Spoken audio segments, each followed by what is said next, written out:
Hi guys, welcome back to the 6th lecture in react series. So ఈ వీడియోలో అయితే నేను యూజ్ రెఫ్ హుక్ అంటే ఏంటి అండ్ దానికి సంబంధించిన పూర్తి డీటెయిల్స్ అయితే డిస్కస్ చేస్తాను.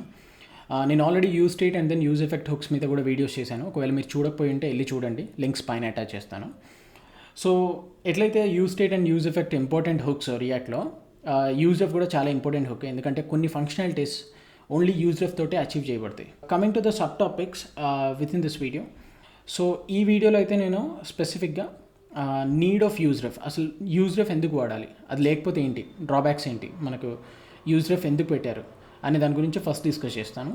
And then signature of use ref, అంటే యూజ్ రెఫ్ ఒక ఫంక్షన్ కదా ఇది రియాక్ట్ హుక్ కాబట్టి, దాని సిగ్నేచర్ ఏంటి అండ్ దాని ఫంక్షనాలిటీ ఏంటి, అసలు ఏం అచీవ్ చేస్తుంది అనే దాని గురించి ప్రాక్టికల్గా చూపిస్తాను.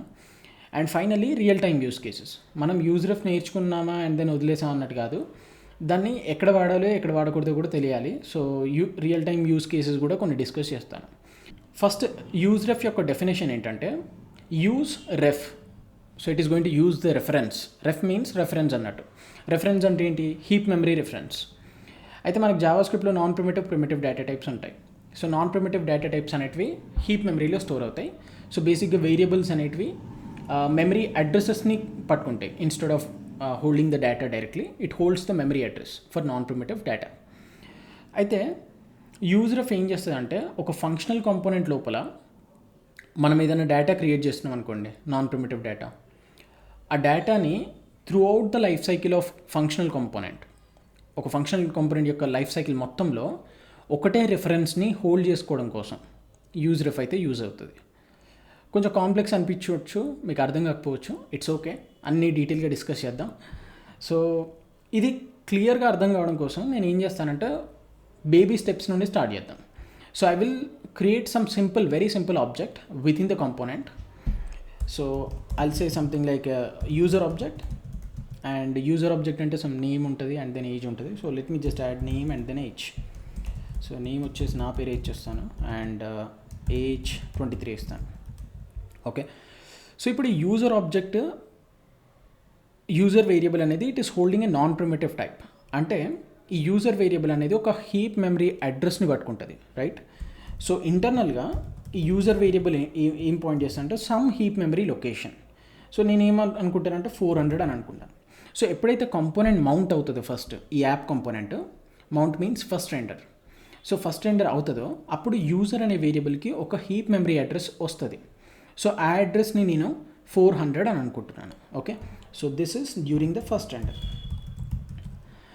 నా మనకి రియాక్ట్లో తెలిసింది ఏంటంటే, స్టేట్స్ అప్డేట్ చేసినప్పుడు కానీ, లేకపోతే పేరెంట్ కాంపోనెంట్స్ రెండర్ అయినప్పుడు కానీ, ఐ మీన్ ప్రాప్స్ చేంజ్ అయినప్పుడు కానీ, కాంపోనెంట్ ఏమవుతుందంటే రెండర్ అవుతుంది ఆర్ ఎగ్జిక్యూట్ అవుతుంది.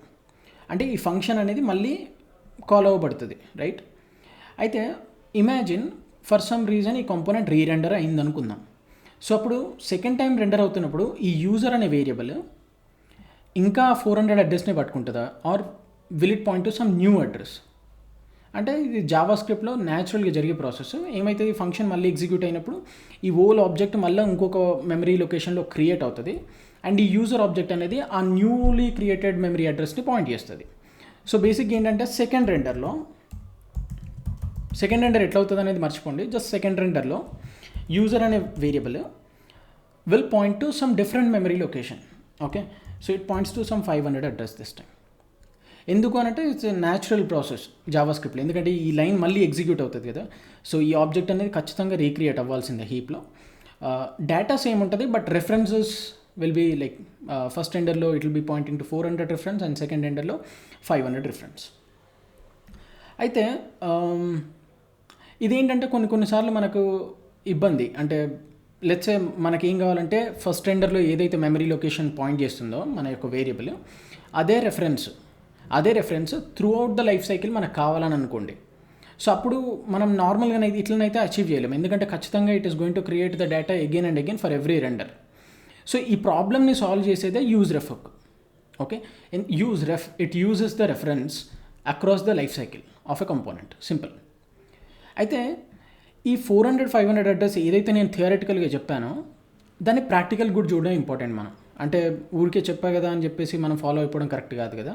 So let us see practically whether user అనే వేరియబుల్ నెక్స్ట్ రెండర్ అయిన ప్రతిసారి ఇంకొక కొత్త మెమరీ రిఫరెన్స్ని పాయింట్ చేస్తుందా లేదా అనేది ప్రాక్టికల్గా చూడటం కోసం I need to trigger rerender trigger చేయాలంటే I go with the state. Okay, so నేను ఏం చేస్తానంటే ఒక కౌంట్ అనే ఒక స్టేట్ క్రియేట్ చేస్తా. So const count and then set count use state 0 అని ఇస్తా. Let me just import use state as well from React. Okay, so ఇప్పుడు నేను ఒక కౌంట్ స్టేట్ అయితే ఇంప్లిమెంట్ చేశాను. దీన్ని యూఐలో కూడా రెండర్ చేద్దాం. So I just use paragraph and ఈ పారాగ్రాఫ్లో కౌంట్ అని పెట్టేసి కౌంట్ రెండర్ చేస్తాను. And I will have a button to update the count. So బేసిక్గా ఒక ఇంక్రిమెంట్ ఫంక్షనాలిటీ పెడదాం. సో ఇంక్రిమెంట్, సో ఈ బటన్ని ఎప్పుడైతే క్లిక్ చేస్తాడో యూజర్ అప్పుడు మనం కౌంట్ని ఇంక్రిమెంట్ చేద్దాం. సో దానికోసం ఈ ఫంక్షన్లో సెట్ కౌంట్ సింపుల్గా కౌంట్ ప్లస్ 1 అని పెడితే అయిపోతుంది. సో ఇప్పుడు మనకి కౌంట్ వచ్చేసి ఇనీషియల్గా 0 వచ్చింది అండ్ బటన్ కూడా వచ్చింది. సో ఈ బటన్ మీద క్లిక్ చేసిన ప్రతిసారి కౌంట్ అనేది అప్డేట్ అవుతుంది. బేసిక్గా component goes for a రీరెండర్. Okay, so మీకు కావాలంటే ఒకసారి కన్సోల్ లాగ్లో రెండర్డ్ అని ఒక మెసేజ్ ప్రింట్ చేస్తాను. సో ఇప్పుడు చూస్తే ఇనీషియల్ రెండర్ అయింది, మళ్ళీ అప్డేట్ చేస్తే రెండర్. ఓకే, సో ఇప్పుడు కాంపోనెంట్ని మనం అట్లా రీరెండర్కి ట్రిగర్ చేస్తున్నాం. అయితే ఇప్పుడు ఈ రిఫరెన్సెస్ మనం ఓన్లీ 2 రెండర్స్ మీద ఫోకస్ చేద్దాం, first render and then second render. Okay, so first రెండర్లో ఏ రిఫరెన్స్ వస్తుందో మనకు తెలియాలి అండ్ సెకండ్ రెండర్లో ఏ రిఫరెన్స్ వస్తుందో కూడా తెలియాలి. అండ్ ఆ రెండింటిని కంపేర్ చేస్తే మనకు ట్రూ వస్తుందో ఫాల్స్ వస్తుందో చెక్ చేయాలి, రైట్? సో దానికోసం నేను ఏం చేస్తాను అంటే మాడ్యూల్ లెవెల్లో I'll create a list. Okay, so empty అరే ఇది.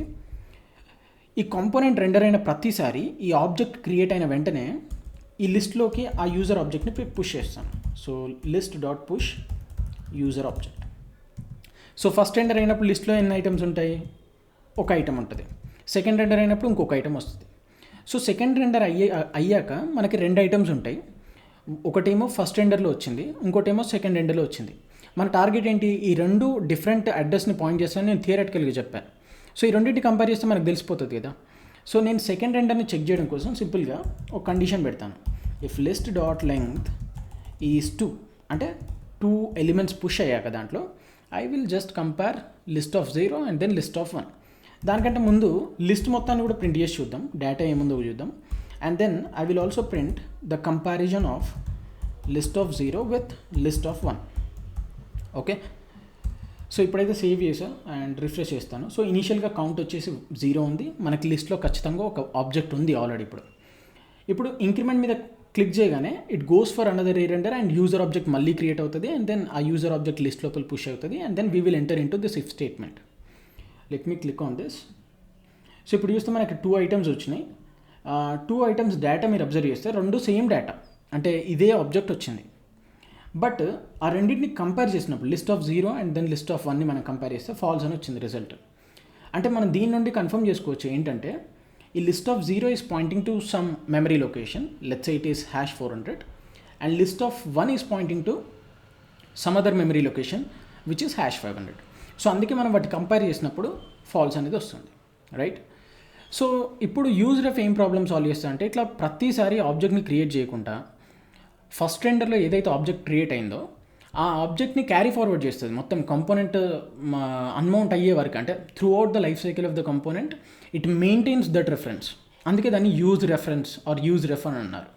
ఓకే, సో అది చూడడం కోసం సింపుల్గా ఇప్పుడు ఏం చేస్తానంటే I will just create the user object not directly but by using use ref.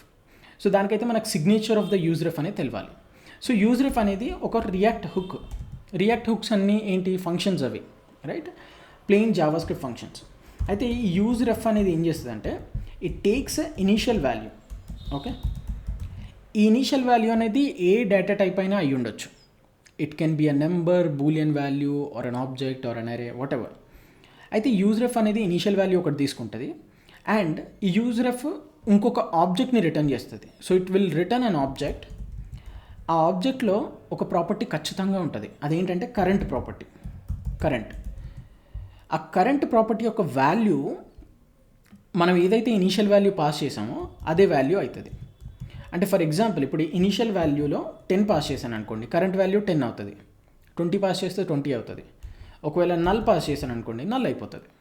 So బేసిక్గా యూజ్ రెఫ్ అనేది ఒక ఇనీషియల్ వాల్యూ తీసుకుంటుంది, some data, and then it returns an object with a property called current. Current అనే property ఉంటుంది, and ఆ current property యొక్క value మనం ఏదైతే పాస్ చేసినామో అది ఉంటుంది. So that is about the signature of use ref. అయితే దీని వర్కింగ్ చూద్దాం ఇప్పుడు. సో నేనేం చేస్తాను అంటే యూజ్ రెఫ్ అని కాల్ చేసి ఇక్కడ దీని లోపల ఇదే ఆబ్జెక్ట్ పంపిస్తాను, ఏది మన ఈ నేమ్ అండ్ దెన్ ఏజ్, ఈ ఆబ్జెక్ట్. సో ఇదే ఆబ్జెక్ట్ని ఇప్పుడు దీంట్లో పాస్ చేసాం. సో ఇప్పుడు మనకి ఇది ఏం రిటర్న్ చేస్తుంది, బేసిక్గా యూజర్ ఆబ్జెక్ట్ని రిటర్న్ చేస్తుంది ఆర్ రెఫరెన్స్ ఇస్తుంది. So let me call it as reference. So ఈ రెఫరెన్స్ ఎలా ఉంటుందంటే it will have a property called current, right? Current అనే ప్రాపర్టీ ఉంటుంది రెఫరెన్స్కి. అండ్ ఈ కరెంట్ ప్రాపర్టీ యొక్క వాల్యూ ఏమవుతుందంటే ఏదైతే మనం ఆబ్జెక్ట్ పాస్ చేసామో ఈ ఓల్ యూజర్ ఆబ్జెక్ట్, ఆ యూజర్ ఆబ్జెక్ట్ దీని వాల్యూ అవుతుంది. ఓకే, సో ఇది మీరు చూడడం కోసం I will just console log reference. So ఇప్పుడు save, let me refresh. So మీరు చూస్తే ఇక్కడ కరెంట్ అనే ప్రాపర్టీ వచ్చింది అండ్ దాని వాల్యూ ఏముంది, మనం ఏది పాస్ చేసినామో అది ఉంది. For example, instead of this object if I just have 10 here, so ఇప్పుడు ఏమవుతుంది, కరెంట్ విత్ 10 వాల్యూ వస్తుంది. ఇప్పుడు let me refresh this. So ఇప్పుడు చూస్తాం కరెంట్ దాని వాల్యూ వచ్చేసి 10 అయింది, రైట్?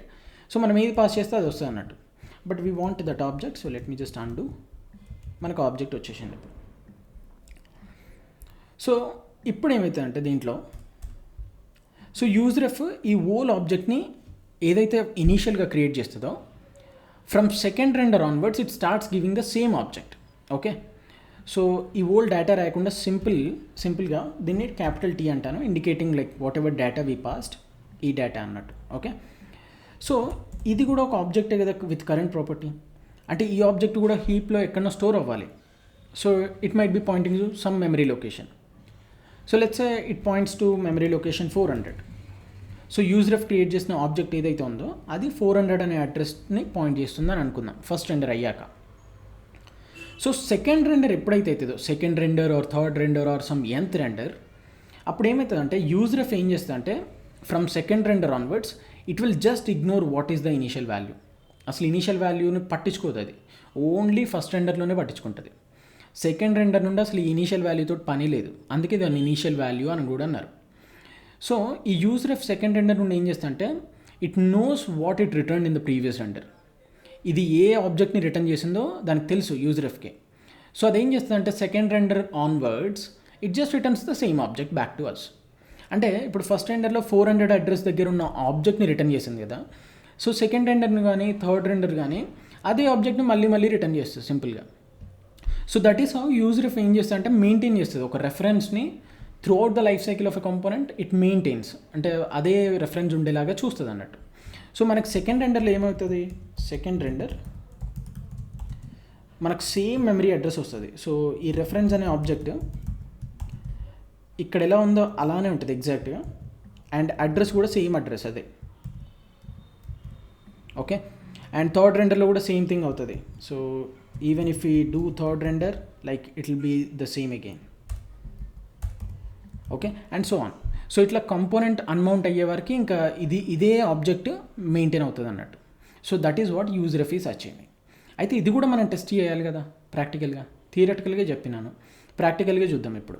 సో దానికోసం సేమ్ ఇంతకుముందులాగా ఇదే లిస్ట్ని వాడుకుంటాను మళ్ళీ. సో ఈ లిస్ట్లో రెఫరెన్స్ని పుష్ చేయడం స్టార్ట్ చేద్దాం. So list dot push reference.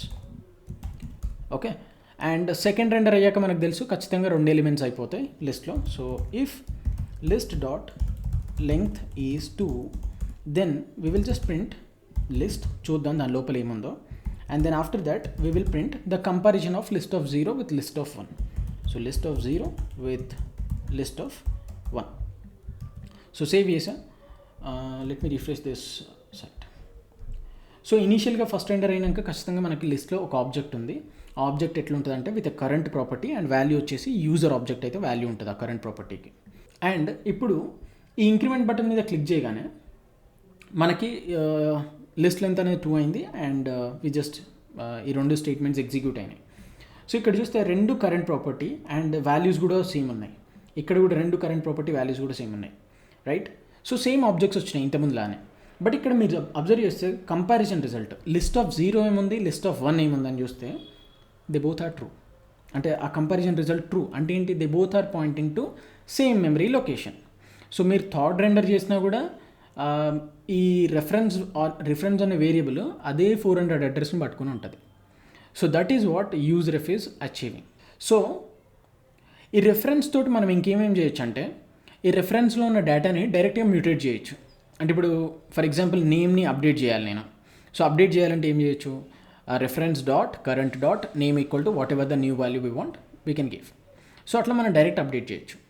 అయితే కొన్నిసార్లు మనకు డౌట్ వస్తుంది, how is it different from use state అని అనిపిస్తుంది. ఎందుకంటే యూజ్ స్టేట్ కూడా అంతే కదా, it just maintains same data across multiple renders, right? So use స్టేట్లో ఏమైతే అంటే డేటా మెయింటైన్ అవుతుంది అండ్ మ్యూటబుల్ అది. అంటే మనం సెట్ స్టేట్ అనే మెథడ్ తోటి దాన్ని మ్యూటేట్ చేయొచ్చు. సో అక్కడ ఏంటంటే డేటాను మార్చినప్పుడు, అంటే సెట్టర్ మెథడ్ వాడి మనం డేటా మార్చినప్పుడు కంపోనెంట్ అనేది ఆటోమేటిక్గా రీరెండర్ ట్రిగర్ అవుతుంది. కానీ ఇక్కడ యూజ్ రెఫ్ తోటి వచ్చిన ఆబ్జెక్ట్లో ఏముంటుందంటే, మనం ఆ డేటాని మార్చామని అనుకోండి, అప్పుడు కాంపోనెంట్ అనేది రీరెండర్ అవ్వదు, జస్ట్ మెమరీలో డేటా అప్డేట్ అయిపోతుంది మాన్యువల్గా. ఓకే, సో అది కూడా చూడడం కోసం సింపుల్గా I will just have like update name అని ఒకటి బటన్ క్రియేట్ చేస్తాను. Button I will say update name. So ఈ బటన్ మీద క్లిక్ చేయగానే నా ఫుల్ నేమ్ అయిపోవాలి, నేమ్ అరవింద్ కాస్త అరవింద్ సముద్రాల కావాలని అనుకుందాం. సో దానికోసం ఆన్ క్లిక్ అప్డేట్ నేమ్ అనే ఫంక్షన్ కాల్ చేద్దాం. కాన్స్టెంట్. సో ఇప్పుడు రెఫరెన్స్ లోపల మనకేముంది, కరెంట్ అనే ప్రాపర్టీ ఉంది, కరెంట్ అనే ప్రాపర్టీలో నేమ్ అనే ప్రాపర్టీ ఉంది, రైట్? సో ఎట్లా అప్డేట్ చేయాలి, so reference dot current dot name equal to new value, so Aravind Samudrala అని ప్రింట్ చేస్తాను, అప్డేట్ చేస్తాను. అయితే ఈ స్టేట్మెంట్ ఎప్పుడైతే ఎగ్జిక్యూట్ అవుతుందో కాంపోనెంట్ అనేది రీరెండర్ అవ్వదు, ఎందుకంటే ఇది ఓన్లీ మెమరీలో అప్డేట్ చేస్తున్నాం మనం. కాంపోనెంట్ ట్రాక్ చేయదు, అసలు మారుస్తున్నామా లేదా అనేది ట్రాక్ చేయదు స్టేట్ లాగా. Okay, so that is how use ref is different from use state. So ఇప్పుడు ఇది చూడడం కోసం నేను ఏం చేస్తానంటే ఈ రెఫరెన్స్ని కూడా ప్రింట్ చేస్తా ఎవ్రీ టైం రీరెండర్ అయినప్పుడు. సో ఇనీషియల్గా రీరెండర్ అయినప్పుడు రెఫరెన్స్లో మీరు చూస్తే నేమ్ వచ్చేసి అరవింద్ అని ఉంది అండ్ దెన్ ఏజ్ వచ్చేసి 23 అని ఉంది, రైట్? ఫస్ట్ టైం రెండర్ అయినప్పుడు. ఇప్పుడు అప్డేట్ నేమ్ అని క్లిక్ చేస్తా, చేయగానే ఏమవుతుంది, ఈ స్టేట్మెంట్ ఎగ్జిక్యూట్ అయ్యి అడ్రస్ 400 దగ్గర నా నేమ్ అనేది అరవింద్ కాస్త అరవింద్ సముద్రాల అయిపోతుంది, right? Let me click on it. దాన్ని క్లిక్ చేశాను. సో ఇప్పుడు నేమ్ అప్డేట్ అయిపోయింది. ఇప్పుడు నేను ఇంక్రిమెంట్ అని చేస్తే ఏమవుతుంది, మళ్ళీ కాంపోనెంట్ రీరెండర్ అవుతుంది, so that in the next render I can see the updated value. So let me click on increment. సో ఇక్కడ చూస్తే కరెంట్ ప్రాపర్టీలో నేమ్ వచ్చేసి అరవింద్ సముద్రాల అయింది, రైట్? కానీ మనం ఎప్పుడైతే ఆ రెఫరెన్స్ యొక్క వాల్యూని అప్డేట్ చేసామో కాంపోనెంట్ అనేది రీరెండర్ అవ్వలేదు. సో ఇది గుర్తుపెట్టుకోండి. Now coming to the practical use cases of use ref. So use ref అనేది మేజర్గా డామ్ ఎలిమెంట్స్, అంటే రియల్ డామ్ ఎలిమెంట్స్ని యాక్సెస్ చేయడానికి, ఆర్ వాటి మీద ఏమన్నా కస్టమ్ ఈవెంట్ లిస్నర్స్ యాడ్ చేయడానికో లేకపోతే ఏమన్నా డైరెక్ట్ మ్యూటేషన్స్ చేయడానికో మనం యూజ్ రెఫ్ అనేది ఎక్స్టెన్సివ్గా వాడతాం అన్నట్టు. సో దాన్ని అర్థం చేసుకోవడం కోసం let's take some example.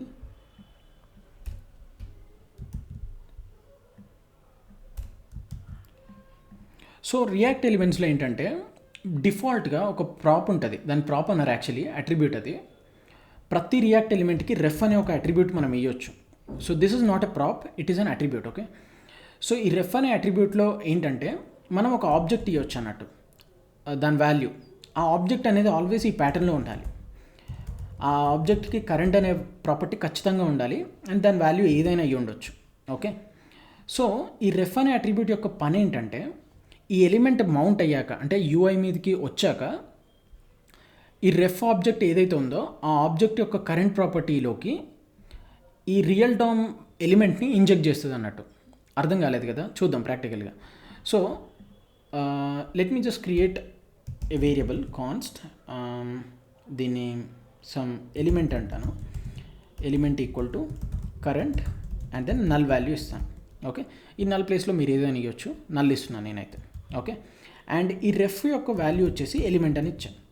So ఈ రెఫ్ అనే అట్రిబ్యూట్ యొక్క వాల్యూ ఆల్వేస్ ఖచ్చితంగా ఈ కరెంట్ అనే ప్రాపర్టీ ఉండాలి దానికి, లేకపోతే ఎర్రర్స్ వస్తాయి. సో కాంపోనెంట్ మౌంట్ అయ్యాక, so I just put a use effect, ఎందుకంటే కాంపోనెంట్ మౌంట్ అయ్యాక నేను ఒక టాస్క్ చూడాలనుకుంటున్నా. సో ఇది మౌంటింగ్ ఫంక్షన్. సో ఈ ఫంక్షన్ కాంపోనెంట్ మౌంట్ అవ్వగానే ఎగ్జిక్యూట్ అవుతుంది. సో దీంతో నేను ఏం చేస్తాను అంటే ఎలిమెంట్ని ప్రింట్ చేస్తాను. ఓకే, అయితే ఇది క్లియర్గా చూడడం కోసం డీబగ్గర్స్ పెడతాను ఇక్కడ. Let us see, I'll just put a debugger here and one over here. Refresh చేస్తాను. సో మీరు చూస్తే సో ఫార్ అసలు కాంపోనెంట్ మౌంట్ అవ్వలేదు and we're struck at this statement.